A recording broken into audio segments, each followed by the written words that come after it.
Hello friends, welcome to Honey GS Academy daily current affairs with GS link. June 26 and June 27 ఈ 2 days అప్డేట్స్లో మనకి subject అప్డేట్స్తో పాటు కొంత factual information data గుర్తుపెట్టుకోవాలి.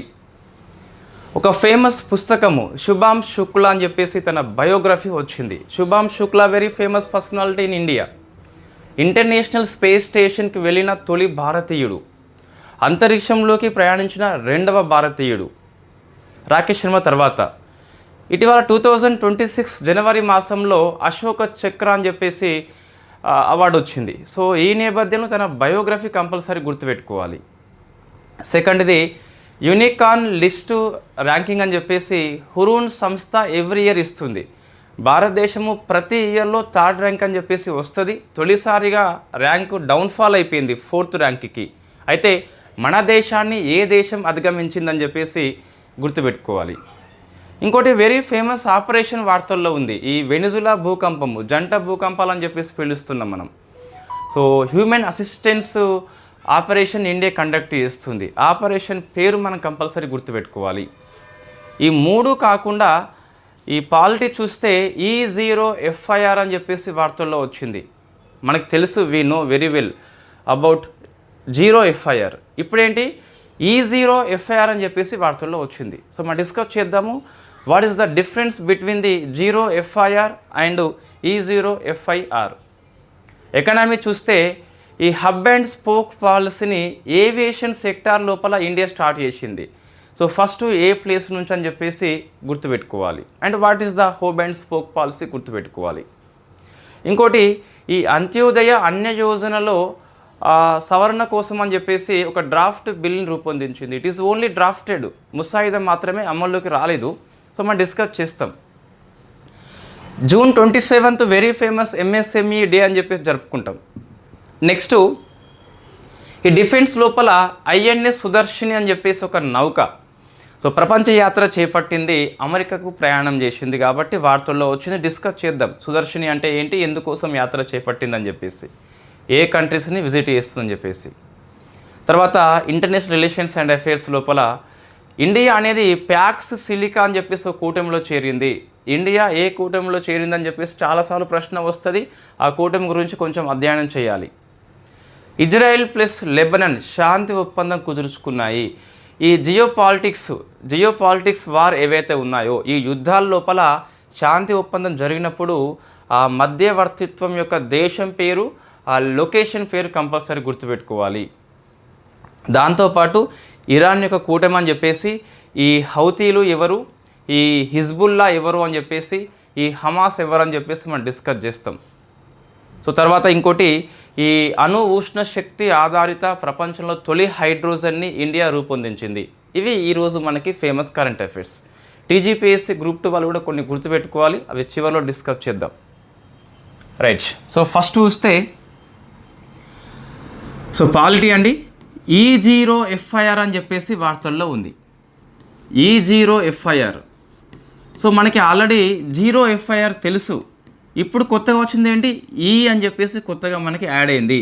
So దీని అర్థమైంది అంటే ఈ సైబర్ క్రైమ్స్ ఏవైతే జరుగుతాయో, ఆ సైబర్ క్రైమ్ జరిగిన ప్రదేశం కావచ్చు, ఆ ఆర్థిక మోసాల యొక్క పరిమాణం కావచ్చు, సంబంధం లేకుండా ఫస్ట్ పోలీస్ దర్యాప్తు స్టార్ట్ చేయాల్సిందే. అదే మనకి E0FIR అనేది, ఈ అనేది ఒక సైబర్ ఫ్రాడ్ గురించి మాట్లాడుతుంది. సైబర్ ఎకనామిక్ ఫ్రాడ్ గురించి మాట్లాడుతుంది. అంటే సైబర్ ఆర్థిక మోసాలు ఏవైతే ఉన్నాయో, ఓటీపీ చెప్తావు, నీ సొమ్ము వెళ్ళిపోతుంది. ఏదో బహుమతి వచ్చినట్టుగా ఫోన్ చేస్తాడు, నువ్వు కృషి అయిన దానికి ఆశపడతావు. సో ఇన్ఫ్యాక్ట్ నీకు ఉన్నది కూడా పోతుంది కంపల్సరీ. అర్హత లేని దానికి ఆశపడొద్దు అందుకే. సో అటువంటి సైబర్ ఎకనామిక్ ఫ్రాడ్ జరిగినప్పుడు సో పోలీసులు తక్షణమే ఇన్వెస్టిగేషన్ చేయాలని చెప్పేసి E0FIR తీసుకొచ్చింది. సో ఆ ఇన్స్టిట్యూషన్ పేరు మనం గుర్తుపెట్టుకోవాలి, Indian national cyber crime coordination centre అని చెప్పేసి. సో ఇది ఈజీగా మనకు గుర్తుంటుంది, జస్ట్ సైబర్ క్రైమ్ కాబట్టి ఈ ఇన్స్టిట్యూషన్ పేరు కూడా సేమ్ అదే విధంగా ఉంది. రైట్, ఇది ఇప్పుడు మీకు అర్థమైంది. ఏమర్థమైంది అంటే సైబర్ ఎకనామిక్ ఫ్రాడ్ విషయంలో పోలీస్ దర్యాప్తు అనేది వెంటనే స్టార్ట్ చేయాలి, FIR దాఖలు చేయాలి. వాళ్ళ ప్రదేశం కాకపోయినప్పటికీ, ఆర్థిక మోసం ఎంత ఉన్నప్పటికీ తక్షణమే ఇమీడియట్ ఎఫెక్ట్ వచ్చేలా ఎఫ్ఐఆర్ దాఖలు చేయాలి. That is called E0 FIR. అయితే మనం ఇంతకుముందు డిస్కస్ చేసినాం ఏంటి అంటే అది 0 ఎఫ్ఐఆర్ అని చెప్పేసి. సో 0 ఎఫ్ఐఆర్ మనకు తెలుసు ఆల్రెడీ ఇది. అయితే మీకు ప్రాథమిక హక్కుల పాఠం అయిపోయింది సిలబస్లో మన పాలిటీ కోర్సు లోపల. అందులో ఆర్టికల్ నెంబర్ 20 అండ్ 22 తర్వాత మనము ఒక హెడ్డింగ్ పెట్టుకున్నాము క్రిమినాలజీ అని చెప్పేసి. సో ఇటీవల పరీక్ష యొక్క ట్రెండ్ మారింది. ఆర్టికల్ 20, 22 మీద సో అడగకుండా ఈ బెయిల్ అంటే ఏంటి, ఈ పెరోల్ అంటే ఏంటి, 0 ఎఫ్ఐఆర్ అంటే ఏంటి, ఎఫ్ఐఆర్ అంటే ఏంటి, what is the charge sheet అని చెప్పేసి ఈ వర్డ్స్ మనం డిస్కస్ చేసినాం ఆల్రెడీ. ఒకసారి మీరు చూడండి, పరీక్ష యొక్క ట్రెండ్ మారింది. Police custody, judicial custody main difference ఏంటి, ఇవన్నీ దీని కిందకి వస్తాయండి. మన సిలబస్ లక్ష్మీకాంత్ పుస్తకంలో లేదు. అయినప్పటికీ మారిన పరీక్ష ట్రెండ్ దృష్ట్యా ఇది అధ్యయనం చేయాల్సిందే. ప్రాథమిక హక్కుల్లో అధ్యయనం చేయాల్సిందే. చేయకుంటే ఒకసారి మీరు క్లాసులోకి వెళ్ళండి, ఆ నోట్స్ చూడండి, కంపల్సరీ అధ్యయనం చేయండి, ప్రశ్న తప్పకుండా వస్తుంది. There is no guarantee. Bond paper ఇవ్వలేం, కానీ పరీక్ష యొక్క ట్రెండ్ మారింది. 3-4 ఇయర్స్ పేపర్ చూస్తే వీటి మీద ఎక్కువ ఫోకస్ చేస్తున్నాడు. Police custody, judicial custody difference ఏంటి, ఎఫ్ఐఆర్, ఛార్జ్ షీట్ డిఫరెంట్ ఏంటి, బెయిల్, పెరోల్ డిఫరెంట్ ఏంటి, ఇవన్నీ సేమా కాదని చెప్పేసి మనం డిస్కస్ చేసి ఉన్నాం ఆల్రెడీ. సో 0 ఎఫ్ఐఆర్ అంటే ఏంటి అంటే జనరల్గా ఏమవుతుందంటే ఒక పోలీస్ స్టేషన్కి కొంత పరిధి అయితే ఉంటుంది. సో ఈ పోలీస్ స్టేషన్ కూడా కొంత పరిధి ఉంటుంది. పోలీస్ స్టేషన్ 1 అని చెప్పేసి, పోలీస్ స్టేషన్ 2 అని చెప్పేసి అనుకోండి. ఇక్కడ నేరం జరిగితే కంపల్సరీ వీళ్ళే చేయాలి, ఇక్కడ నేరం జరిగితే వీళ్ళే చేయాలి. ఇప్పుడు ఏంటి అంటే సో ఇన్ఫ్యాక్ట్ పోలీస్ స్టేషన్ యొక్క పరిధి సంబంధం లేకుండా దగ్గరలో ఉన్న పోలీస్ స్టేషన్ వెంటనే ఎఫ్ఐఆర్ దాఖలు చేయాలి. ఏమంటున్నా, నేరం జరిగిన ప్రదేశం సంబంధం లేకుండా దగ్గరలో ఉన్న పోలీస్ స్టేషన్ అనేది వెంటనే చేయాలి. ఫర్ ఎగ్జాంపుల్ ఇప్పుడు కొన్నిసార్లు ఏమవుతుందంటే సో ఈ పోలీస్ స్టేషన్ పరిధి ఇక్కడ ఎండ్ అవుతుంది కదా, సో ఈ పోలీస్ స్టేషన్ పరిధి ఇక్కడ ఎండ్ అవుతుంది. సో కొన్నిసార్లు ఈ పోలీస్ స్టేషన్ ఇక్కడ ఉండొచ్చు, దీనిదేమో ఇక్కడ ఉండొచ్చు. క్రైమ్ జరిగినప్పుడు తమ పరిధి కాదని చెప్పేసి వీళ్ళు తప్పించుకోవద్దు. సో అందుకే నేరం జరిగిన ప్రదేశము వీళ్ళ పరిధి అయినప్పటికీ వీళ్ళు ఎఫ్ఐఆర్ దాఖలు చేయాలి. దగ్గరలో ఉన్న పోలీస్ స్టేషన్ ఎఫ్ఐఆర్ దాఖలు చేయాలి కంపల్సరీ. సో ఇది ఫస్ట్ అండి, అంటే నేరం జరిగిన ప్రదేశంతో సంబంధం లేకుండా దగ్గరి పోలీస్ స్టేషన్లో ఫిర్యాదు చేసినట్లయితే కంపల్సరీ మా పరిధి కాదని చెప్పేసి వాళ్ళు తప్పించుకోవద్దు, ఎఫ్ఐఆర్ దాఖలు చేయాల్సిందే. FIR means first information report, ఒక ప్రాథమిక నివేదిక. ఆ పోలీసు వాళ్ళు ఇన్వెస్టిగేషన్ చేసి కోర్టులో హాజరుపరిచే కంటే ముందు సమగ్ర దర్యాప్తు నివేదిక ఇస్తారు. దాని పేరు ఛార్జ్ షీట్ అండి. నువ్వు కోర్టుకు పోవాలంటే ఇది ఉండాలి, ఎఫ్ఐఆర్తో నువ్వు కోర్టుకు పోలేవు. సో ఇది కంపల్సరీ అవసరం ఉంటుంది. నువ్వు కోర్టుకు వెళ్ళి హాజరుపరచాలి ఇన్ఫ్యాక్ట్ వాళ్ళని. అంటే సరే, ఇప్పుడు ఏంటి అంటే దర్యాప్తు ఎవరు చేయాలి? ఎఫ్ఐఆర్ అనేది దగ్గరలో స్టేషన్ కదా, సో దర్యాప్తు మాత్రము ఈ పోలీసు వాళ్ళు ఈ పోలీసులకి అప్పగిస్తారు. ప్రాథమిక సమాచార నివేదిక రూపొందించేది వీళ్ళు అయినప్పటికీ తదుపరి పూర్తి దర్యాప్తు అనేది సంబంధిత ప్రదేశం మాత్రమే ఉన్న పోలీస్ స్టేషన్ చేయాలి. ఇది చాలాసార్లు ప్రశ్న వస్తుందండి. 0 ఎఫ్ఐఆర్ మీన్స్ ప్రదేశం లింకప్ అవసరం లేదు, ఎవరైనా చేయవచ్చు. దర్యాప్తు మాత్రం కంపల్సరీ ఏ ప్రదేశం కిందకి ఏ స్టేషన్ వస్తుందో వాళ్ళే చేయాలి. సో ఇది మీకు 0 ఎఫ్ఐఆర్ని మనకి ఈ ఢిల్లీ సామూహిక రేపు తర్వాత మనకు జస్టిస్ వర్మ కమిటీ అని చెప్పేసి ఉన్నది కదా, జస్టిస్ వర్మ కమిటీ సిఫార్సు మేరకు ఈ ఎఫ్ఐఆర్ అని చెప్పేసి తీసుకొచ్చారు. సో ఇది మనకి వార్తల్లో ఉన్న అంశము. E0 ఎఫ్ఐఆర్ అనేది ఓన్లీ ఫర్ సైబర్ ఎకనామిక్ ఫ్రాడ్కి అయితే 0 ఎఫ్ఐఆర్ అనేది అన్ని రకాల నేరాలకు వర్తింపజేస్తాం. దీని యొక్క పరిధి విస్తృతమైన, దీని కొంచెం న్యారో మైండ్ అని చెప్పేసి చెప్పవచ్చు. ఇది మీకు ఈరోజు పాలిటీలో వచ్చిన అప్డేట్ అండి. సో మనం ఈసారి ఒకసారి సేవ్ చేద్దాం.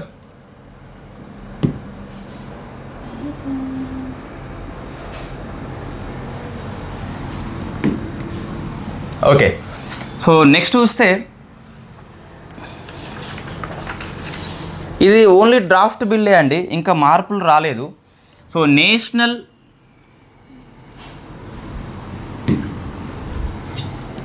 నేషనల్ ఫుడ్ సెక్యూరిటీ యాక్ట్ అని చెప్పేసి 2013 మనకు తెలుసు ఆల్రెడీ. సో ఇందులో 2026 సవరణ అని చెప్పేసి తీసుకొచ్చారు. ఇది కేవలం ఒక డ్రాఫ్ట్ బిల్లు మాత్రమే, ఒక ముసాయిదా బిల్లు మాత్రమే. ఈ ముసాయిదా బిల్లు అనేది ప్రజా అభిప్రాయం కోసము, పబ్లిక్ కన్సల్టేషన్ కోసం అని చెప్పేసి పబ్లిక్ డొమైన్లో పెట్టారు. మనం సలహాలు ఇస్తే వాళ్ళు ఏమన్నా సవరణలు చేసుకొని పార్లమెంట్లో బిల్లు ప్రవేశపెట్టి పార్లమెంటు ఆమోదము, ఉభయ సభలు ఆమోదించాలి. 111 ఆర్టికల్ ప్రకారం రాష్ట్రపతి ఆమోదిస్తే అప్పుడు అమల్లోకి వస్తుంది. మోస్ట్లీ ఇన్ఫ్యాక్ట్ ఆమోదిస్తాం కాబట్టి ఇప్పుడు అమల్లోకి రాలేదు. లోక్సభ, రాజ్యసభ మెజారిటీ ఉంది, రాష్ట్రపతి కూడా ఆమోదిస్తారు కాబట్టి మార్పులు అనేవి కంపల్సరీ ఎప్పటికైనా వస్తాయి. ఇప్పుడు మాత్రం ఇట్ ఈస్ ఓన్లీ డ్రాఫ్టెడ్, ముసాయిదా మాత్రమే. సో ఏంటి అంటే దీనిలో మీకు 2 రకాలు ఉంటాయండి ఈ చట్టం లోపల. ఒకటేమో ప్రియారిటీ హౌస్ హోల్డ్ అని చెప్పేసి పిలుస్తాం, అంత్యోదయ అన్న యోజన అని చెప్పేసి పిలుస్తాం. ఇక్కడ మార్పులు చేయట్లేదు, ఇక్కడ మార్పులు చేస్తున్నారు. నేషనల్ ఫుడ్ సెక్యూరిటీ యాక్ట్ అనేది 2 రకాల ఆహార ధాన్యాలని సబ్సిడీ రూపంలో ఉచితంగా ఇస్తుంది. ఒకటేమో ప్రయారిటీ హౌస్ హోల్డ్ అని చెప్పేసి, ఇంకోటేమో అంత్యోదయ అన్న యోజన అని చెప్పేసి. దీని కింద ఏముంటుందంటే ఎవ్రీ పర్సన్కి 5 kg ఇస్తారు పర్ హెడ్ పర్ మంత్. ఒక మంత్కి ఒక వ్యక్తికి ఇన్ఫ్యాక్ట్ 5 కిలోలు ఇస్తారు. 3 రూపాయలకి బియ్యము, 2 రూపాయలకి గోధుమ, 1 రూపాయికి ముతక ధాన్యాలు అని చెప్పేసి ఇస్తారు. మనకి తెలుసు ఆల్రెడీ. ఇక్కడ మార్పులు చేస్తున్నారా? మార్పులు చేయట్లేదు. సో ఇక్కడ మార్పులు వస్తున్నాయి మనకు. ఇంతకుముందు ఏముందండి ఇక్కడ? సో ఒక కుటుంబానికి ఇచ్చేటోళ్ళు, సో కుటుంబం మొత్తానికి 35 కిలోలు ఇచ్చేటోళ్ళు. అంటే ఇర్రెస్పెక్టివ్ ఆఫ్ ఫ్యామిలీ మెంబర్స్ ఎంత ఉన్నప్పటికీ 35 కిలోలు ఇచ్చేటోళ్ళు. ఆ కుటుంబంలో ఒక్కరు ఉన్నా 35, 2 ఉన్నా 35, 3 ఉన్నా 35. దీనివల్ల ఏమవుతుందంటే ఆహార ధాన్యాల యొక్క లక్ష్యము అనేది నీరు గారిపోతుంది. వై? బికాస్ ఒక్కడు 35 కిలోలు ఏం చేస్తాడు? రోజు కిలో తింటాడా? తినడు కదా. 2 35 ఏం చేస్తారు? వీళ్ళు రోజు 2 కిలో తింటారా? తినరు కాబట్టి సో ఇది వేస్ట్ అని చెప్పేసి ఇన్ఫ్యాక్ట్ ఏం చేస్తున్నారంటే ఈ 35 కిలోల పరిమితి అట్లనే పెట్టిండ్రు, గరిష్టంగా అంతే పెట్టిండ్రు. కానీ ఒకవేళ 1, 2, 3, 4, 5 ఉంటే కనుక సో 7 kg పర్ హెడ్ అని చెప్పేసి తీసుకొచ్చారు. 7 kg పర్ హెడ్ అంటే 1 ఉంటే 7 కిలోలు, 2 ఉంటే 14 కిలోలు, 3 ఉంటే 21 కిలోలు, 4 ఉంటే 28 కిలోలు, 7 ఉంటే 5 ఉంటే 35 కిలోలు, 6 ఉంటే 42 కిలోలు రావు. 35 గరిష్టంగా వస్తుంది. అంటే నీకు సో గరిష్టంగా 35 అనే అప్లికేబుల్ అవుతూనే సో వ్యక్తిగతంగా చూస్తే మనిషికి నెలకి 7 కిలోలు అని చెప్పేసి గుర్తుపెట్టుకోవాలి. మరి ఇప్పుడు క్వశ్చన్లో ఏం పెట్టాలి ఆన్సర్ అంటే ఇది పెట్టొద్దు, ఇట్ ఈస్ ఓన్లీ డ్రాఫ్టెడ్, ముసాయిదా మాత్రమే. పార్లమెంట్లో బిల్లు ప్రవేశపెట్టాలి, చట్ట సవరణ కాబట్టి ఉభయ సభలు ఆమోదించాలి. 111 ఆర్టికల్ ప్రకారము రాష్ట్రపతి ఆమోదిస్తేనే చట్టం అవుతుంది. అప్పుడు మనం డిస్కస్ చేయవచ్చు ఎప్పటి నుంచి అమల్లోకి వచ్చిందని చెప్పేసి. ఇప్పుడైతే మీకు ఇది ఓన్లీ 35 అని చెప్పేసి గుర్తుపెట్టుకోవాలి. సో కొంచెం మనం డెప్త్గా పోతే so national food security act కింద ఏమేమి వస్తాయి వాస్తవంగా చూద్దాం ఒకసారి. ఒకటేమో ఈ ఫుడ్ గ్రెయిన్స్ వస్తున్నాయి మనకి. ఇన్ఫ్యాక్ట్ ఇవి 2 స్కీమ్స్ అనేవి వస్తాయి. సో ఇన్ఫ్యాక్ట్ దీనిలో పీడిఎస్ సిస్టమ్ అని చెప్పేసి పిలుస్తాం. దీనే PDS system means public distribution system అని చెప్పేసి, ప్రజా పంపిణీ వ్యవస్థ అని చెప్పేసి రేషన్ దుకాణాలు ఇవన్నీ వస్తాయి. ఓకే, నెక్స్ట్ ఈ ఐసిడిఎస్ అని చెప్పేసి వస్తుంది. ఈ లాక్టేటింగ్ మదర్స్ కావచ్చు, ప్రెగ్నెంట్ ఉమెన్స్ కావచ్చు, లేదా చిల్డ్రన్స్ కావచ్చు, వాళ్ళకి పోషకాహారం అందిస్తాం మనం ఐసిడిఎస్ ద్వారా. ఇంకేం వస్తుందండి? సో ఎండిఎం కూడా వస్తుంది. దీన్ని పిఎం పోషణ అని చెప్పేసి పిలుస్తాం. మిడ్ డే మీల్స్ అని చెప్పేసి కూడా వస్తుంది. ఇంకా ఈ మెటర్నిటీ బెనిఫిట్ కింద 6,000 రూపాయలు కూడా వాళ్ళకి లాక్టేటింగ్ మదర్స్కి, ప్రెగ్నెంట్ వాళ్ళకి వస్తాయి. సో ఇవన్నీ దీని కిందనే వస్తాయండి. సో మై క్వశ్చన్ ఈజ్ ఇవన్నీ ఎందుకు చెప్తున్నా అంటే ఒక ప్రశ్నలో ఒక స్టేట్మెంట్ ఉంది, నేషనల్ ఫుడ్ సెక్యూరిటీ యాక్ట్కి సంబంధించి సరైనది ఏంటని చెప్పేసి ఉంటుంది. సో అందులో ఒకటో ఆప్షన్ ఏముంది అంటే ఇది కేవలము బీపీఎల్ వర్గానికి మాత్రమే. సో బీపీఎల్ వర్గానికి మాత్రమే అర్హత ఉంటుంది. సో బిలో పావర్టీ లైన్కి మాత్రమే అర్హత ఉంటుందని చెప్పేసి ఇట్లా ఉంటుంది ఒకటి. ఉండొద్దా అండి? ఉండొచ్చు క్వశ్చన్ అనేది. సో ఇది కరెక్టా కాదని చెప్పేసి చూస్తే మనకి బీపీఎల్ బిలో పావర్టీ లైన్ అని చెప్పేసి పూర్ ఫ్యామిలీకి రేషన్ బియ్యం వస్తాయని చెప్పేసి అనిపిస్తుంది కదా. సో ఇది కరెక్ట్ అని చెప్పేసి చెప్తావు, కానీ ఇది తప్పు. ఏమంటున్నా, నేషనల్ ఫుడ్ సెక్యూరిటీ యాక్ట్లో ఇవన్నీ ఉంటాయి. ఇక్కడ ఎండిఎం కూడా ఉంది. అంటే మనకి ప్రభుత్వ పాఠశాలలో మధ్యాహ్న భోజనం అందిస్తాం మనం. ఓకేనే, ఉన్నత వర్గాల ఇన్ఫ్యాక్ట్ ఈ దేశం యొక్క సిఎస్ క్యాబినెట్ సెక్రటరీ యొక్క కొడుకో లేకుంటే బిడ్డనో వచ్చింది అనుకోండి, it is the highest civil officer మనకి. ఆయన స్కూల్కి వచ్చిండు, ప్రభుత్వ పాఠశాలకి జాయిన్ అయిపోయిండు. ఎండిఎం నువ్వు ఉన్నత వర్గాలు అని చెప్పేసి, కలెక్టర్ కొడుకు వచ్చిండు ఉన్నత వర్గం అని చెప్పేసి, నువ్వు క్రిమిలేర్ కిందకి వస్తావని చెప్పేసి మధ్యాహ్న భోజనం ఇవ్వమా? మనం ఇస్తాం కదా. కాబట్టి ఇది తప్పు అండి. నాట్ ఓన్లీ బీపీఎల్ అని చెప్పేసి పిలుస్తాం. సో అది అండి. ఇంకా ప్రశ్న వస్తుంది, ఈ ఫుడ్ సెక్యూరిటీ యాక్ట్ కింద ఇవి ఉన్నాయి మనకి. సో ఎంతమంది అర్హత అని చెప్పేసి, గ్రామీణ ప్రాంతం లోపల 75% మంది అర్హత ఉంటారండి ఈ ఫుడ్ గ్రెయిన్స్ కోసం అని చెప్పేసి. పట్టణ ప్రాంతం లోపల 50% మంది అర్హత ఉంటారు. ఆ మాటకు వస్తే ఇండియాలో 1/3 పీపుల్ ఎలిజిబిలిటీ అని చెప్పేసి పిలుస్తాం. సారీ, 2/3 అని చెప్పేసి ఎలిజిబిలిటీ ఉంటుంది ఈ ఫుడ్ గ్రెయిన్స్ కోసము. సో ఈ గణాంకాలు కొద్దిగా గుర్తుపెట్టుకోవాలండి. సో ఇది మీకు రెండవ అంశం. ఏంటి ఇప్పుడు అంశం కరెంట్ అఫైర్స్లో ఉన్నది అంటే, అంత్యోదయ అన్న యోజనలో ముసాయిదా మార్పులు అని చెప్పేసి. It is only drafted bill, not finalised. Public consultation కోసము ఇచ్చినారు. సో మన సలహాలు ఇస్తే ఇవ్వచ్చు, సలహాలని బిల్లులో వాళ్ళు పొందుపరుచుకుంటే పరుచుకోవచ్చు, పార్లమెంట్లో ప్రవేశపెట్టవచ్చు, ఉభయ సభలు ఆమోదించవచ్చు, రాష్ట్రపతి ఆమోదించవచ్చు. అప్పుడు కనుక అమలులోకి వస్తే మనం డిస్కస్ చేయవచ్చు. పేపర్లో వచ్చినంత మాత్రాన ఇప్పుడే 7 kg ఆన్సర్ పెట్టొద్దు. సో నెక్స్ట్ చూస్తే మనము ఈ అన్ని పేజీలు చివరిలో డిస్కస్ చేద్దామండి. తర్వాత ఎకనామీలో మరొక అప్డేట్ వచ్చింది.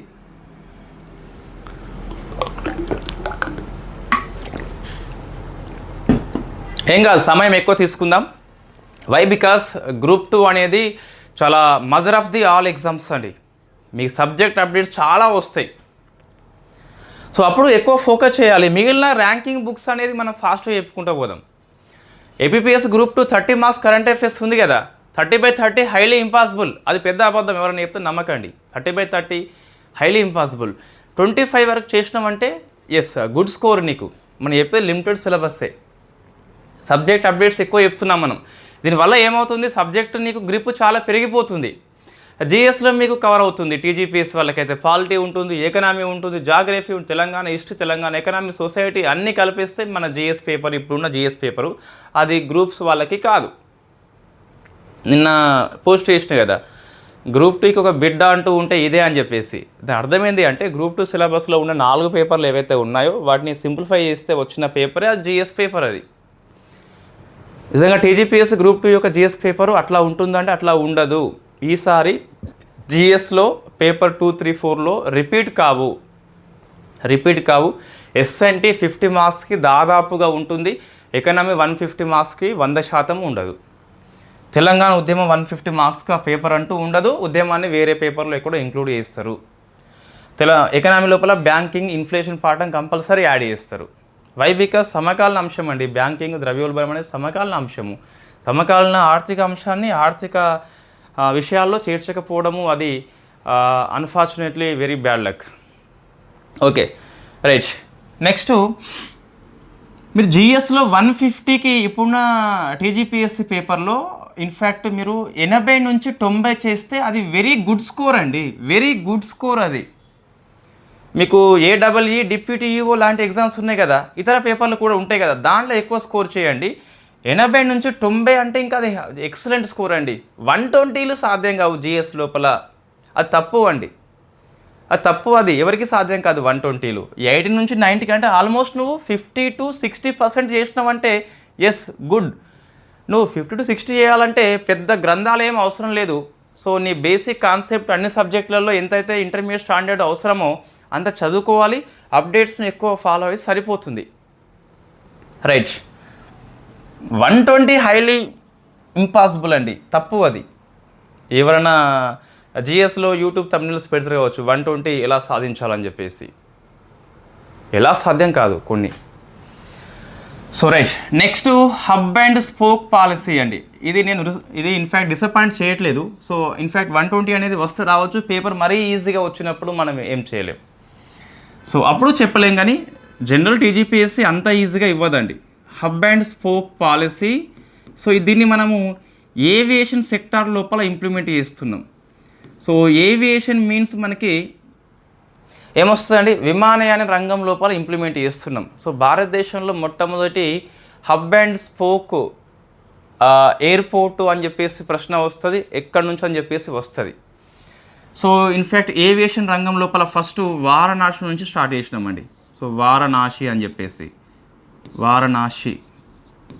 సో లాల్ బహదూర్ శాస్త్రి అంతర్జాతీయ విమానాశ్రయం నుంచి స్టార్ట్ చేసినాం. ఈ ఢిల్లీకి ప్రయాణమైంది. So it is the first hub and spoke పాలసీలో ఉన్న విమానం అండి. హబ్ అండ్ స్పోక్ పాలసీలో ఉన్న ఫస్ట్ విమానము వారణాసి నుంచి ఢిల్లీకి ప్రయాణమైంది, ఎల్బి శాస్త్రి ఎయిర్పోర్ట్ నుంచి. దీన్ని ఎయిర్ ఇండియా నిర్వహణ చేస్తుంది, ఆ ఏరోప్లేన్ని.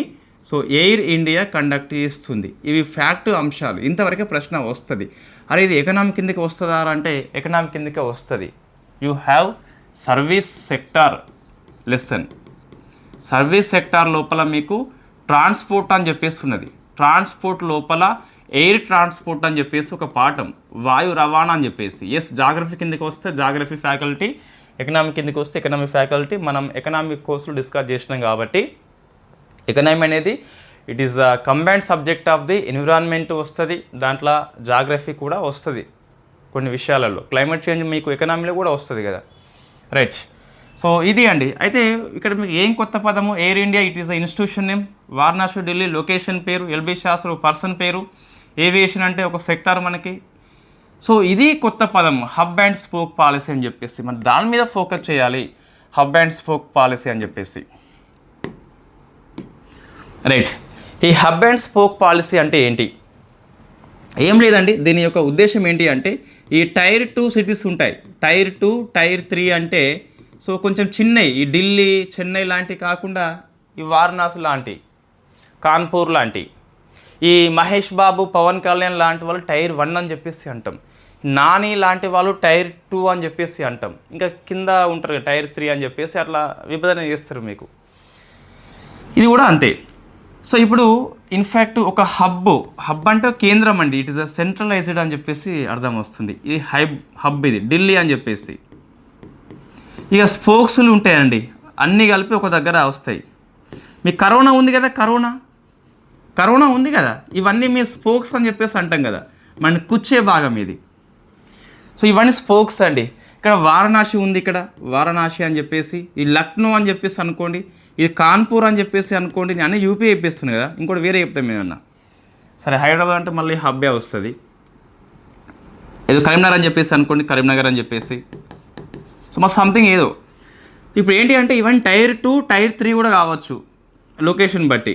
సో ఇక్కడ నుంచి మనం నేరుగా అంతర్జాతీయ విమానాశ్రయము అంటే ఈ దుబాయ్ లాంటి వాటికి పోలేము. ఇక్కడ నుంచి ఫస్ట్ ఒక ప్రాంతానికి వస్తాం. ఇక్కడ ఢిల్లీ అని చెప్పేసి అనుకోండి, ఢిల్లీ ఇది వారణాసి ఒక స్పోకు, ఇది ఒక హబ్ అని చెప్పేసి పిలుస్తాం. ఈ హబ్కి వచ్చిన ఇక్కడ నుంచి నువ్వు ఓమన్కో లేదా దుబాయ్కో వెళ్ళిపోతావు. అంటే అంతర్జాతీయ విమానాశ్రయము ఈ విమాన ప్రయాణం ఏదైతే ఉందో సో అది ఈ హబ్ ద్వారా జరుగుతుంది టైర్ 2 టైర్ 3 సిటీస్ నుంచి.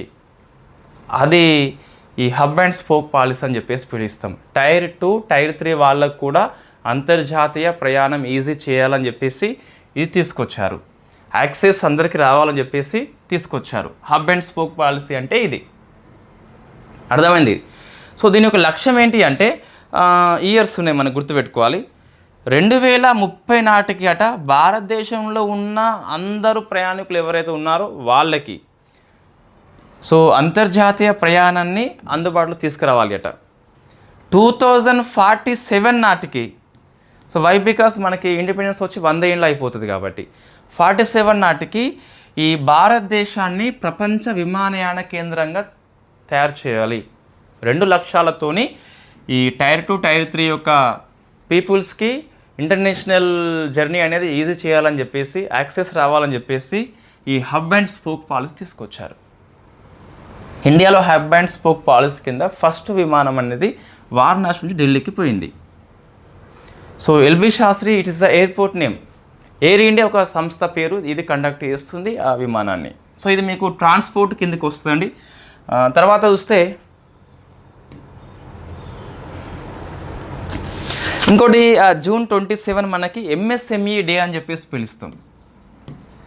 సో ఎంఎస్ఎంఈ డే అని చెప్పేసి జూన్ 27 అండి. So micro small medium enterprises అని చెప్పేసి ఎకనామీలో ఇండస్ట్రియల్ సెక్టార్లో మనం డిస్కస్ చేసిన ఫస్ట్ టాపిక్ అండి ఇది. ఎస్, ఇండస్ట్రియల్ సెక్టార్లో మీకు ఫస్ట్ టాపిక్ సిలబస్లో వేరే ఉండవచ్చు గాక, ప్రశ్న వచ్చింది అంటే స్టార్టింగ్లో ఎంఎస్ఎంఈ నుంచి వాడు వెతికినాక ఏం దొరక్కుంటే మరొక టాపిక్ వెళ్తాడు. మీరు ఎకనామీ పేపర్ని ఇవ్వాలి ఒక 5 మార్కులకు అని చెప్పేసి అన్నప్పుడు సో మీకు పబ్లిక్ ఫైనాన్స్లో ఒకటే ఉంటుంది, జిఎస్టీ అని చెప్పేసి పబ్లిక్ ఫైనాన్స్లో very famous topic. Finance commission అని చెప్పేసి 16వ ఆర్థిక సంఘము, అవి రెండు ఫస్ట్ టచ్ చేస్తాడు కంపల్సరీ. అయిపోయింది. మీరు ఫారెన్ ట్రేడ్, నేను చెప్పేది జిఎస్ పాయింట్ ఆఫ్లో చెప్తున్నా, ఫారెన్ ట్రేడ్ అని చెప్పేసి రెండో టాపిక్ మనకి. అందులో వెళ్ళిండు అంటే ఇన్ఫ్యాక్ట్ ఏముంటుంది అంటే ఈ రెమిటెన్స్ విషయంలో ఇండియా ర్యాంక్ ఎంత అని చెప్పేసి, ఈ ఎఫ్డిఐ ఎక్కడి నుంచి ఎక్కువ వస్తున్నాయి అని చెప్పేసి, రెమిటెన్స్ వచ్చేది ఎక్కువ ఏ కంట్రీ నుంచి అని చెప్పేసి, లేకుంటే ఈ ఎగుమతులు దిగుమతుల విషయంలో మనము వాణిజ్య లోటు లేదా కరెంట్ అకౌంట్ డెఫిసిట్ అని చెప్పేసి ఎంత ఉంది. సో అట్లా ప్రశ్న వస్తుంది. లేదా ఐఎంఎఫ్ గురించి, డబ్ల్యూటీఓ గురించి, వరల్డ్ బ్యాంక్ గురించి ఇక్కడే వస్తుంది మనకి. రూపాయి విలువ ఎందుకు తగ్గుతుంది, ఎందుకు పెరుగుతుందని చెప్పేసి. సో అటువంటి మీకు జిఎస్లో వస్తాయండి. అది ఒక 1 or 2 క్వశ్చన్సే వస్తాయి కనుక. థర్డ్ది మీరు వెరీ ఫేమస్ వ్యవసాయ రంగం అని చెప్పేసి ఉంటుంది. మన ఎకనామీ క్లాసెస్ చూడండి, ఇదే ఆర్డర్లో ఉంటుందండి. జాతీయ ఆదాయం గట్ల జిఎస్లో రాదు, అది ఎకనామీలో వస్తుంది. థర్డ్ ఇంపార్టెన్స్ టాపిక్ మనకి వ్యవసాయమే, జాతీయ ఆదాయం కాదు. వ్యవసాయం లోపల వివిధ పథకాలు మాత్రమే వస్తాయి. మీరు ఎటన్నా పోండి పథకాలే వస్తాయి. అంటే వ్యవసాయ రంగం లోపల ఇన్పుట్స్ ఏముంటాయి, సీడ్స్ ఉంటాయి, ఫెర్టిలైజర్స్ ఉంటాయి, కరెంట్ ఉంటుంది, లేదా లోన్ అవసరం ఉంటుంది, అటువంటి అన్నీ దీని కిందకు వస్తాయి. సో పథకాలే వస్తాయి. మీకు రెండవ పాఠము పారిశ్రామిక రంగం అని చెప్పేసి ఉంది కదా, అందులో ఎంఎస్ఎంఈ వచ్చినాకనే మిగతాది వస్తుంది. మిగతాది ఏమన్నా ఉంటే అడుగుతారు, లేకుంటే లేదు, అది కూడా ఓకే అండి. సో ఇన్ఫ్యాక్ట్ అందులో ఎంఎస్సీ అంటే మీకు చెప్తున్న ఆర్డర్ లోపల ఇది 4వ ప్రాధాన్యత కూడా అంశం అండి. జిఎస్ పాయింట్ ఆఫ్ వ్యూలో చూసుకున్న, పేపర్లో చూసుకున్న, జాతీయ ఆదాయం అడిగే దాఖలాలు ఎప్పుడో పోయినాయి, అది ఈజీ క్వశ్చన్సే వస్తున్నాయి మీకు. రైట్, ఇప్పుడు ఏంటి అంటే మనకు ఇన్ఫ్యాక్ట్ జూన్ 27 థీమ్ ఏంటి అంటే, ఈ థీమ్ అనేది ఎంఎస్ఎంఈకి ఎంపవర్మెంట్ కల్పించాలి. సో సాధికారత కల్పించాలి, ఎంపవర్మెంట్ అని చెప్పేసి కల్పించాలి. సో సాధికారత అని చెప్పేసి పిలుస్తాం. అంటే ఎవరి మీద డిపెండ్ కాకుండా దానికి అదే పని చేయడమే it is called empowerment. Women empowerment అర్థమైందండి. ఉమెన్స్ వాళ్ళకి వాళ్ళు ఇది నిలబడాలని చెప్పేసి ఎవరి ఆధారం లేకుండా దాన్ని ఎంపవర్మెంట్ అని చెప్పేసి పిలుస్తాం. రైట్, అయితే సో ఎట్లా అంటే ఇన్నోవేషన్ ద్వారా సస్టైనబుల్ ఇండస్ట్రియల్ డెవలప్మెంట్ ద్వారా అని చెప్పేసి చెప్పాడు. అంటే ఎంఎస్ఎంఈ ఎంపవర్మెంట్ ఏదైతుందో ఎలా సాధ్యమవుతుంది, ఇన్నోవేషన్ నవకల్పనలు తీసుకురావాలని చెప్పేసి సస్టైనబుల్ ఇండస్ట్రియల్ డెవలప్మెంట్ ద్వారా మాత్రమే ఒకరోజు ఎక్కువ పురోగతి, ఇంకో రోజు అధోగతి ఇలాంటివి ఉండకుండా సస్టైనబుల్గా ఉండాలని చెప్పేసి మన థీమ్ తీసుకుని జరిగింది. అయితే ఇంకోటి ఈ ఎంఎస్ఎంఈ డెఫినేషన్ అయితే మీకు 1 ఏప్రిల్ 2025 నుంచి కొత్తగా వచ్చిందండి. అంతకుముందు వేరే ఉండేది, ఇప్పుడు మారింది కాబట్టి కొంచెం పాతది ఏమైనా ఉంటే తీసిపడేయండి. అంటే ఇన్వెస్ట్మెంట్ బట్టి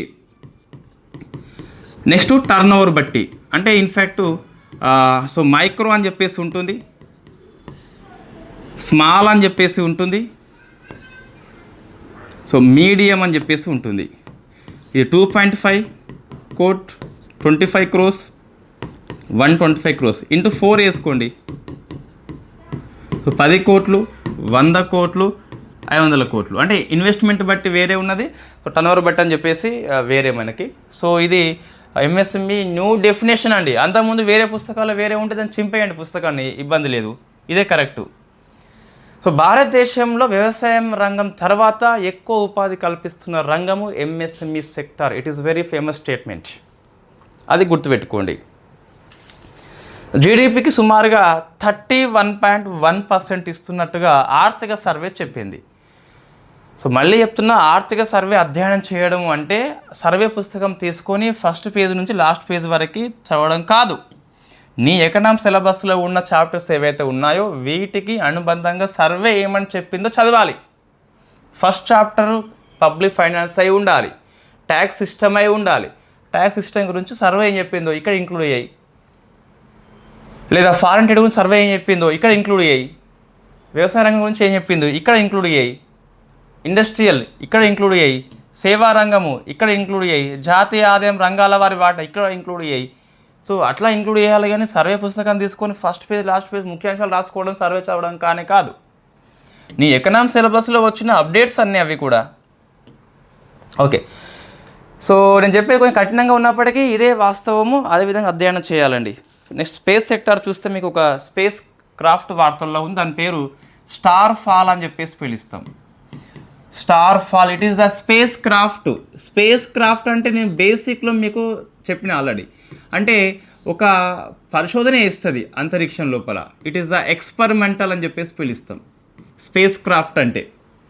దీన్ని స్పేస్ ఎక్స్ సంస్థ ప్రయోగించింది. దీన్ని స్టార్ ఫాల్ అనే స్పేస్ క్రాఫ్ట్ని స్పేస్ ఎక్స్ సంస్థ ప్రయోగించింది. దేని ద్వారా ప్రయోగిస్తుందండి? ఫాల్కన్ 9 ద్వారా. It is the rocket. ఇది రాకెట్ అవసరం ఉపగ్రహాన్ని కక్షలోకి ప్రవేశపెట్టాలి అంటే. ఒక స్పేస్ స్టేషన్ అవసరం మనకి. దాని పేరు కేప్ కెన్వరల్ అని చెప్పేసి పిలుస్తాం. కేప్ కెన్వరల్ ఎక్కడ ఉంటుంది? ఫ్లోరిడా రాష్ట్రం లోపల ఉంటుంది. ఇన్ఫ్యాక్ట్ ఇక్కడ నుంచి మనకి ప్రయోగించినారు. సో పర్పస్ ఏంటి అంటే, జనరల్లీ స్పేస్ క్రాఫ్ట్ అనేది ఎందుకు పనిచేస్తుందండి? వ్యోమగాములు తీసుకుపోతుంది. వాళ్ళు అక్కడ ఏవో ఎక్స్పెరిమెంటల్ చేస్తూ ఉంటారు.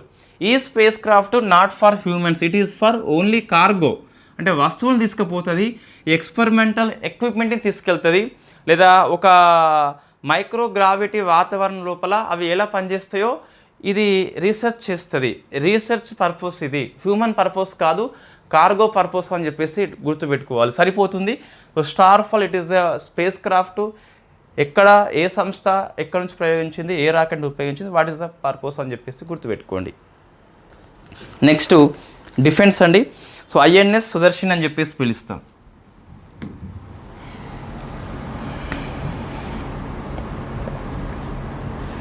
ఒకసారి మనం ఎల్లో ట్రై చేద్దాం. సో లాస్ట్లో చెప్పండి ఏ కలర్ మీకు మంచి విజిబుల్గా కనిపిస్తుందని చెప్పేసి. సో ఐఎన్ఎస్ సుదర్శిని నా క్లాస్ నేను వినానండి.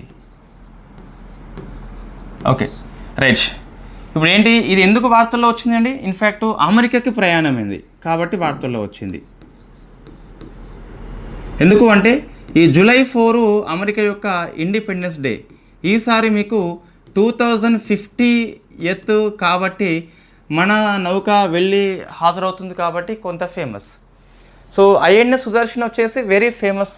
ఇన్ఫ్యాక్ట్ ఇది ఒక సెయిల్ ట్రైనింగ్ షిప్ అండి. SAIL training ship. ఈ నౌకాయానానికి అలవాటు పడాలని చెప్పేసి ట్రైనింగ్ ఇచ్చిన నౌక పేరు ఇది. ఇట్ ఈజ్ సెయిల్, నౌకాయానం శిక్షణ నౌక అని చెప్పేసి పిలుస్తాం. అయితే లోకాయన్ లేదా లోకాయన 26 అని చెప్పేసి, సో ఈ ఇయర్లో ఈ ప్రపంచ యాత్ర చేపడుతుంది ఐఎన్ఎస్ సుదర్శిని అని చెప్పేసి. ఈ యాత్ర యొక్క ముఖ్య ఉద్దేశం ఏంటని చెప్పేసి అడిగితే, భారతదేశం యొక్క సుసంపన్నమైన సముద్ర వారసత్వం ఏదైతే ఉందో దాన్ని ప్రపంచానికి చాటి చెప్పడము. వసుదైక కుటుంబం అని చెప్పేసి మన ఫ్యామిలీ. సో ఇది మొత్తం ప్రపంచమంతా ఒక కుటుంబం, మనం హెడ్ అని చెప్పేసి దానికి పిలుస్తాం. ఆ కాన్సెప్ట్ని చెప్పడము అంతే. సో ప్రపంచ యాత్ర ఇది లోకాయన్ అని చెప్పేసి. లోకం ఆయన అంటే మనకు ప్రయాణం చేస్తున్నాం. సో ఇది ఇన్ఫ్యాక్ట్ ఎన్ని దేశాలండి? సో సుమారుగా 10 దేశాలు వెళ్ళి విజిట్ చేస్తుంది. అందులో 18 విదేశీ పోర్టులు ఏవైతే ఉన్నాయో వాటిని విజిట్ చేస్తుంది. సుమారుగా 22,000 నాటికల్ మైల్స్ ప్రయాణం చేస్తుంది. సో ఇది ఎక్కడ నుంచి స్టార్ట్ అని చెప్పేసి అడిగితే కొచ్చి నుంచి స్టార్ట్ అయిందండి. కొచ్చి నుంచి స్టార్ట్ అయింది. వాట్ ఈస్ ద, ఎందుకు కొచ్చి అంటే ఇది సౌత్ నావల్ కమాండ్ అని చెప్పేసి పిలుస్తాం కదా. ఇన్ఫ్యాక్ట్ ఇది కొచ్చి లోపల ఉంటుంది నౌక కాబట్టి, దీన్ని నిర్వహణ చేసేది కొచ్చి కాబట్టి అక్కడి నుంచి స్టార్ట్ అయింది. దీన్ని నిర్మాణం చేసిన సంస్థ పేరు అని చెప్పేసి ప్రశ్న వస్తుంది. అది గోవా షిప్ యార్డ్ లిమిటెడ్ అండి. సో గోవా షిప్ యార్డ్స్, ఇవన్నీ ఫ్యాక్ట్ బిట్సే కావచ్చు కానీ గుర్తుపెట్టుకోవాలి, ఈ నౌక వార్తల్లో ఉంది కాబట్టి. నిర్మాణ సంస్థ, నిర్వహణ సంస్థ సౌత్ నావల్ కమాండ్ అని చెప్పేసి దక్షిణ నావిక కమాండ్ నిర్వహణ చేస్తుంది. కాబట్టి ఇది కొచ్చి నుంచి స్టార్ట్ అయ్యి సుమారుగా 10 దేశాలు 18 విదేశీ పోర్ట్లు 22,000 నాటికల్ మైల్స్ ప్రయాణం చేస్తుంది. ఇప్పుడు అమెరికా పోవడం జరిగింది. సో అమెరికాది కంపల్సరీ మనం గుర్తుపెట్టుకోవాలి. సరే 13 దేశాలండి, 10 కాదు 13 అని చెప్పేసి. నెక్స్ట్ మరొక అప్డేట్ చూస్తే ప్రపంచంలో మొట్టమొదటి న్యూక్లియర్ హీటు. సో ఈ అణుశక్తి ద్వారా వచ్చే ఉష్ణం ఆధారంగా హైడ్రోజన్ ఉత్పత్తి చేసినాం మనమే ఉత్పత్తి చేసినాం కాబట్టి గుర్తుపెట్టుకోవాలి. సో ఇక్కడ మీకు ఏమొస్తుంది అంటే ఏ అణుశక్తి కేంద్రం అని చెప్పేసి వస్తుంది ప్రశ్న. ఇంకేమైనా టెక్నికల్ వర్డ్స్ ఉంటే డిస్కస్ చేద్దాం. సో న్యూక్లియర్ కాబట్టి మనకి కల్పకంలో ఉన్న ఎక్కడ ఉంది, తమిళనాడులో ఉన్నది. కల్పకంలో ఉన్న ఫాస్ట్ బ్రీడర్ రియాక్టర్ అని చెప్పేసి దీన్ని ఉపయోగించి మనము ఉష్ణాన్ని ఉత్పత్తి చేస్తాం. ఈ ఉష్ణం ఆధారంగా మనకి విద్యుత్ విశ్లేషణ చేసి copper and chlorine, technical words ఇవి, కాపర్ క్లోరిన్ని విశ్లేషణ చేసి హైడ్రోజన్ ఉత్పత్తి చేస్తాం. There is no need to PhD. మనకి పెద్ద ఆర్టికల్ ఏమో వచ్చింది, కాపర్ క్లోరిన్ ప్రక్రియ ద్వారా హైడ్రోజన్ ఉత్పత్తి చేస్తాం మనం. కాపర్ క్లోరిన్లో హైడ్రోజన్ లేదు అని చెప్పేసి మీరు అనొచ్చు. ఇన్ఫ్యాక్ట్ ఇక్కడ HClను ఉపయోగిస్తాం కాబట్టి ఆ HClలో మీకు హైడ్రోజన్ బయటకు వస్తుందని చెప్పేసి గుర్తుపెట్టుకోండి. జనరల్గా మీరు వాటర్ని విద్యుత్ విశ్లేషణ చేసి ఉత్పత్తి చేస్తాం. జనరల్గా మనకి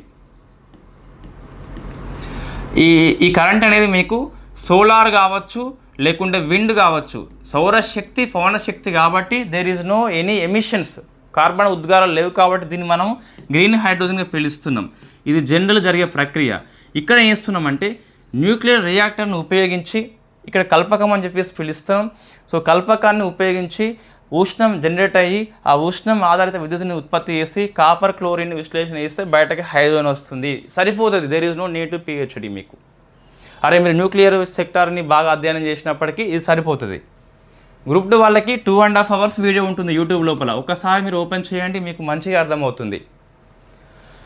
రైట్, ఇక్కడ కొన్ని అంశాలు ఎగ్జామ్ దృష్ట్యా ఫేమస్ అండి. కల్పకం తమిళనాడు అని చెప్పేసి ఒకటి ప్లేస్ కంపల్సరీ గుర్తుపెట్టుకోండి. ఈ కాపర్ క్లోరిన్ ప్రక్రియ అని చెప్పేసి గుర్తుపెట్టుకోండి, సరిపోతుంది, ఎందుకంటే ఎక్కువ అవసరం లేదు.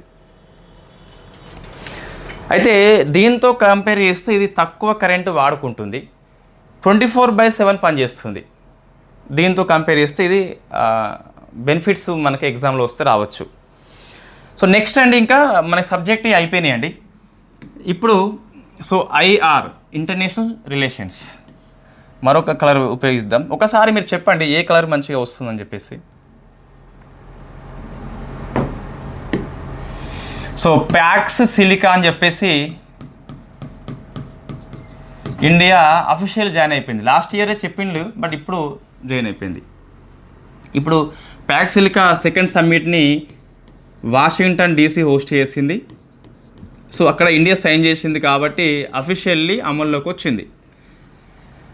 Okay, what is the Pax Silica అని చెప్పేసి చూస్తే, ప్యాక్స్ అంటే మీకు శాంతి అని చెప్పేసి అర్థం వస్తుందండి.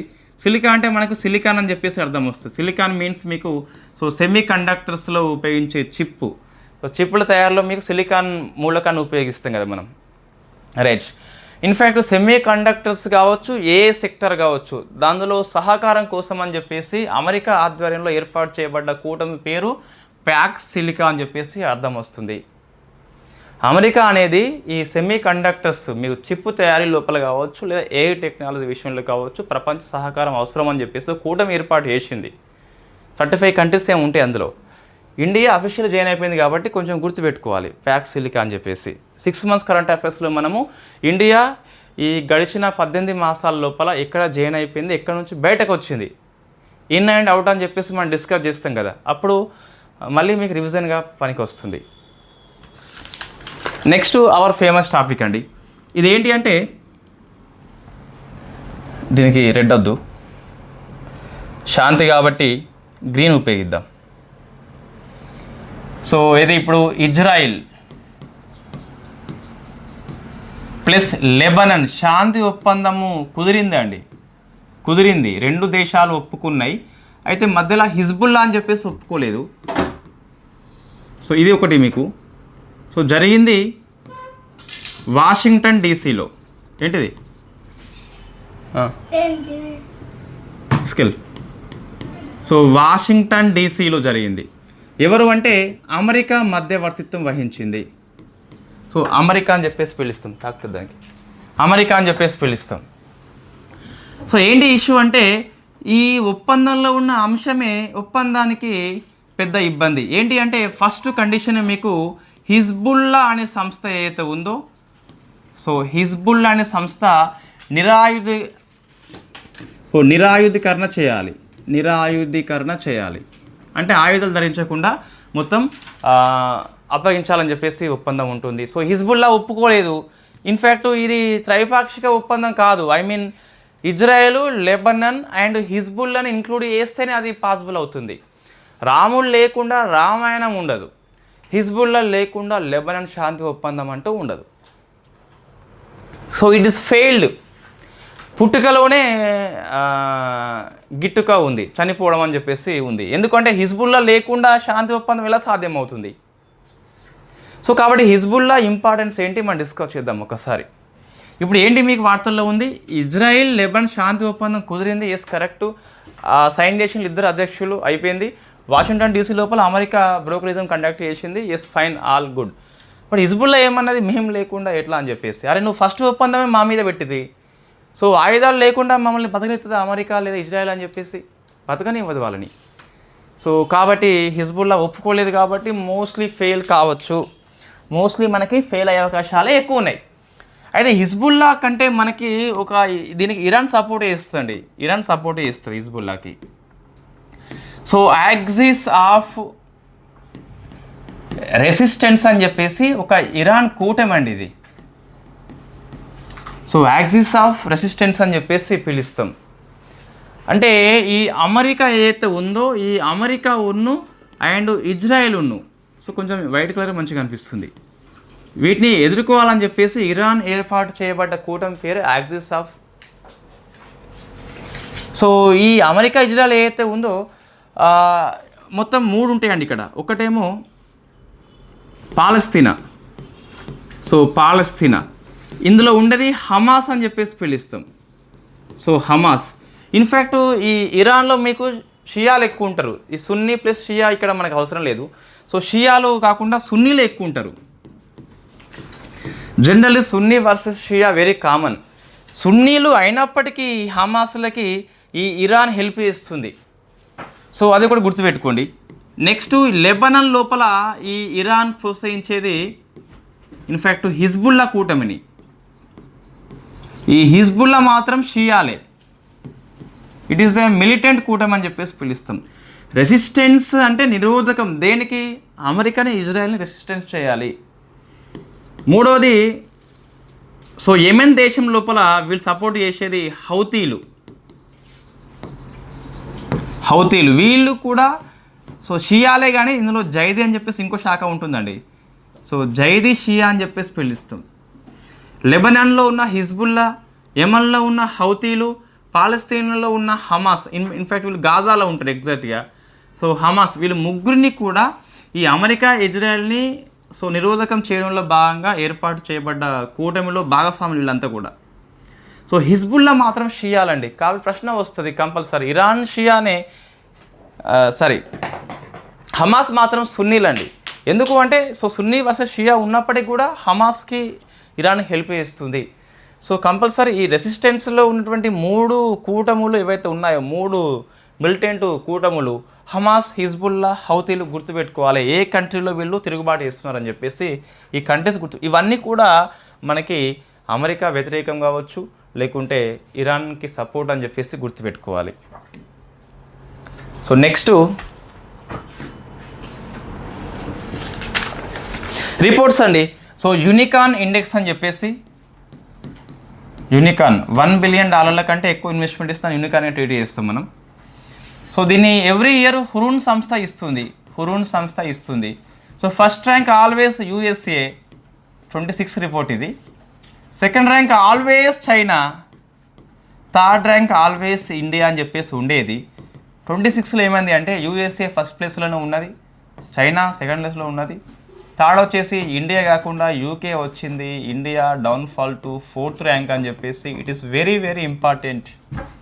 26 ఇయర్లో యూనికార్న్ జాబితా లోపల ఒక స్టార్టప్ యొక్క వాల్యూ $1 బిలియన్ ఉంటే దాన్ని మనం యూనికార్న్ అని చెప్పేసి ట్రీట్ చేస్తాం.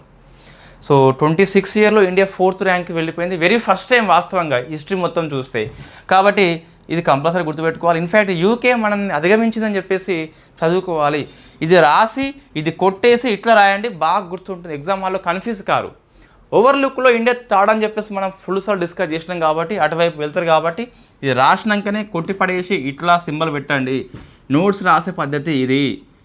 ఏ టూల్ని ఉపయోగించకండి, మీ చేత్తోని సొంత చేత్తోని రాసుకోండి. చాలా సమయం ఉంది. నెక్స్ట్ శుభాం శుక్ల పుస్తకం పేరండి సెకండ్ ఆర్బిట్ అని చెప్పేసి పిలుస్తాం.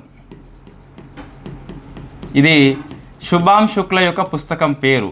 ఈ శుభాం శుక్ల ఎవరని చెప్పేసి మనకి పరిచయం ఉన్న వ్యక్తి. ఇతను ఇంతకుముందు యాక్సియం 4 మిషన్ ద్వారా, ఇది అమెరికా యొక్క ప్రైవేట్ స్పేస్ ఇది.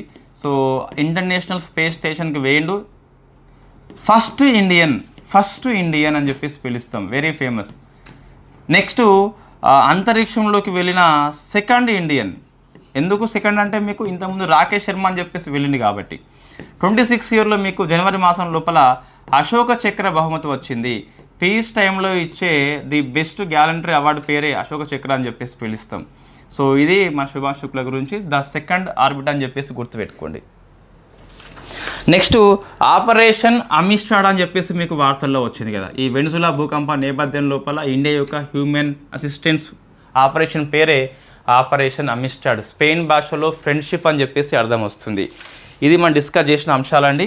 ఒకసారి మనము చూద్దాం మనం ఇంతవరకు ఏమేమి డిస్కస్ చేసినామని చెప్పేసి. ఎస్, ఇది మనం నిన్న నేర్చుకున్న అంశం అండి. ఇట్లా కూడా మనకి పనికి వస్తుంది.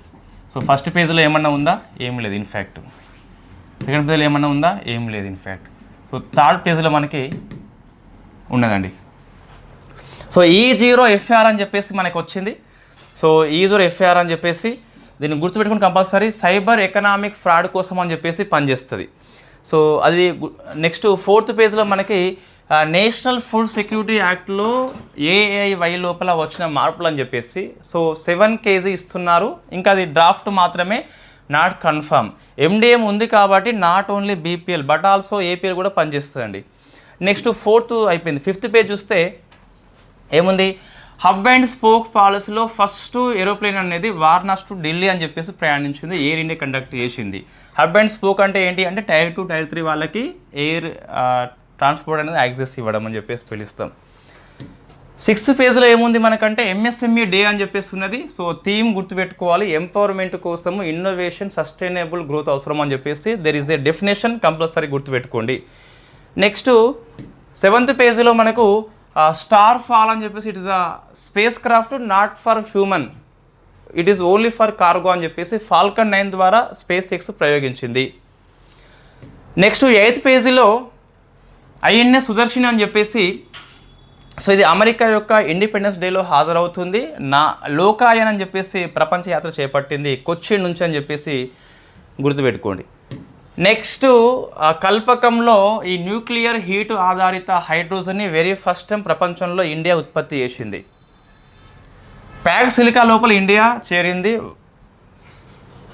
ఇజ్రాయిల్ అండ్ లెబనాన్ ఏదైతే ఉందో శాంతి ఒప్పందము, సో అమెరికా బ్రోకరేజన్ చేసి కండక్ట్ చేసింది. హిజ్బుల్లా ఒప్పుకోలేదు.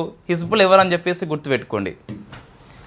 Second orbit it is a biography of Shubham Shukla. Unicorn లోపల 4th ర్యాంక్ అని చెప్పేసి వచ్చింది. అమిస్టాడ్ ఆపరేషన్ ఫర్ వెనిజులా అని చెప్పేసి గుర్తుపెట్టుకోండి. సో ఇట్లా మనకు కొంచెం బెటర్గా ఉన్నదండి. ఇప్పుడు మనం దీన్ని ఏం చేయొచ్చు అంటే ఈ ఆల్ అని చెప్పేసి కొట్టేసి వాట్సాప్ షేర్ చేయవచ్చు, లేకుంటే మనం PDF కూడా చేసుకోవచ్చు అండి. PDF మనం చేసుకోవచ్చు, బట్ ఇప్పుడు అవసరం లేదు.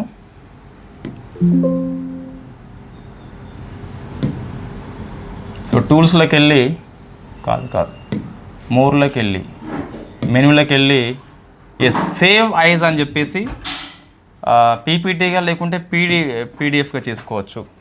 So pages from all pages అని చెప్పేసి ఎస్. ఫైల్ నేమ్ మనకి ఇన్ఫ్యాక్ట్ జూన్ అంటే మీరు ఏమన్నా నేర్చుకోండి ఇది కూడా 26 అండ్ 27 సిఏ ఎస్ సేవ్ మనకి అయిపోయింది. మళ్ళీ ఒకవేళ చూసుకుంటే చూసుకోవచ్చు మనం. ఇన్ఫ్యాక్ట్ మళ్ళీ మెనూలోకి వెళ్ళి ఓపెన్. ఓకే అండి, తర్వాత చూద్దాం. Thank you very much. మెల్లిమెల్లిగా నేర్చుకోవాలి. అయిపోయిందిరా.